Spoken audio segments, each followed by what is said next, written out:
दूसरी बात क्या है कि ये नरेंद्र भाई के जो सरेंडर है अदानी जी के सामने, ये हमें बात समझ में नहीं आ रही कि किस कारण से इतने आसानी से वो सरेंडर कर रहे हैं, क्योंकि उनके चलते देश को खतरे में उन्होंने डाल दिया। और मैं आपको इस प्रेस वार्ता के दरमियान बता दूंगा कि देश को किस तरह से खतरे के बादल सामने आ रहे हैं। जितने भी हमारे एम्बेसीज हैं, डिप्लोमेटिक ओवरचर्स हैं, ये वो सब लोग जो सरकारी तंत्र सुनिश्चित, पूरी तरह से सुनिश्चित कर रहे हैं कि अदानी जी का बिजनेस ग्रो हो जाए। मैंने आपको इजराइल, बांग्लादेश, ऑस्ट्रेलिया के पावर के बारे में बता दिया। ऑस्ट्रेलिया का कोल माइनिंग, बांग्लादेश का पावर, इजराइल के साथ अनेक करारें जो उन्होंने किया। अब बदनामी कैसे हो रही है? फर्स्ट एग्जांपल, केन्या के एयरपोर्ट। केन्या की नई सरकार ने कॉन्ट्रैक्ट कैंसिल किया गया कि ये फर्जी कॉन्ट्रैक्ट है, इसमें घूस दिया गया है। कॉन्ट्रैक्ट कैंसिल हो गया है और यहां तक कि अदानी जी को अरेस्ट करने के लिए इन्होंने जो है पूरी तरह से केन्या में जो है तैयारी शुरू कर दी थी, लेकिन कहीं पर भी भारत के अखबार में कोई चर्चा नहीं है। हम तो इकोनॉमिस्ट पढ़ना, हम इकोनॉमिस्ट एक अंग्रेजी न्यूज मैगजीन है वीकली, हमारी जानकारी उससे आई है। Nobody in India wants to report कि the government of Kenya has cancelled the order of the Adani airport. Nobody. हम उम्मीद करते हैं, मैंने पहले भी लगातार अपने प्रेस कॉन्फ्रेंस में ये उम्मीद जताया कि किसी न किसी दिन भारत के कुछ जो ऑर्गेनाइज मीडिया है उनके दिल बदल जाएंगे और ये आप लोग रिपोर्ट करेंगे। तंजानिया में पोर्ट प्रोजेक्ट जो है बागामोयो, नो रिपोर्ट इन न्यूज़पेपर।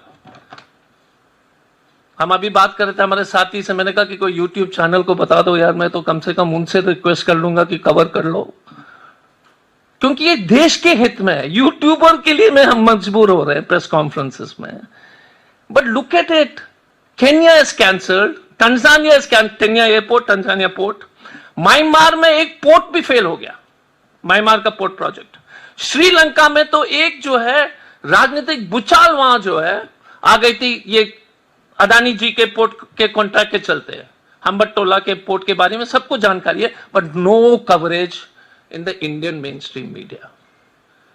आप बताओ यार, भारत की बेइज्जती हो रही है और कोई कवरेज नहीं है। हमको बाहरी विदेश के अखबार से पढ़ करके जानकारी प्राप्त हुई, क्योंकि नरेंद्र ने सरेंडर कर दिया। लेकिन मैं अनुरोध करता हूं कि मेन स्ट्रीम मीडिया से कि यार नरेंद्र तो सरेंडर कर लिया, लेकिन आप लोग तो थोड़ा सा तो यार please, I am not you are brave people, you all have to fill your EMIs, I respect that, you all have to do your job, no seriously, because I also have worked in companies and all, but मालिक लोग को यार, if they are just censoring all the news across the world, it is not a good thing।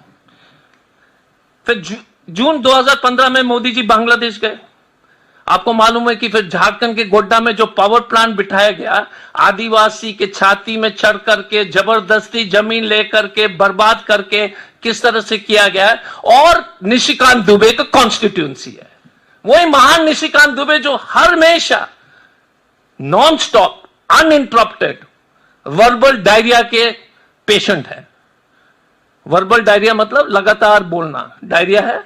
Nishikant Dubey is a victim of verbal diarrhoea of perennial consequence, because वो कभी ठीक ही नहीं होता है। नॉर्थ फ्लॉक्स, मैंने कितने बार बोला है निशिकांत भाई, नॉर्थ फ्लॉक्स ले लो, कुछ ले लो। आप जितने भी कोल माइन्स है इस देश में, छत्तीसगढ़, अदानी एंटरप्राइज हो, अदानी ग्रीन एनर्जी हो, अदानी गैस हो, अदानी ट्रांसपोर्ट, और कोई इंडस्ट्री ग्रुप ही नहीं है, and still you will not cover. देश में कैपिटलिज्म एक अच्छी चीज है, कोई शिकायत नहीं है। रशिया की बर्बादी हो या भारत की बर्बादी क्रोनी कैपिटलिज्म से होगा, और आप लिख के ले लीजिए, और जैसे कुछ पत्रकार बोलते हैं कि लिख के ले लीजिए, 20 साल बाद याद आएगा, पर्स में डाल दीजिए। बट ये बैड फैक्ट है कि देश को बर्बाद करने के भारतीय जनता पार्टी ने जिस तरह से क्रोनी कैपिटलिज्म, नरेंद्र ने सरेंडर किया इसके चलते। नौकरी नहीं है क्योंकि आपने सरेंडर कर दिया। There is no business environment in this country because एक ही तो है, सबका मालिक एक है, मोदी जी नहीं। यह गलतफहमी दूर कर लो, सबका मालिक मिस्टर ए है, नॉट मोदी जी। यह गलतफहमी कम से कम प्रेस कॉन्फ्रेंस में तो दूर कर ली।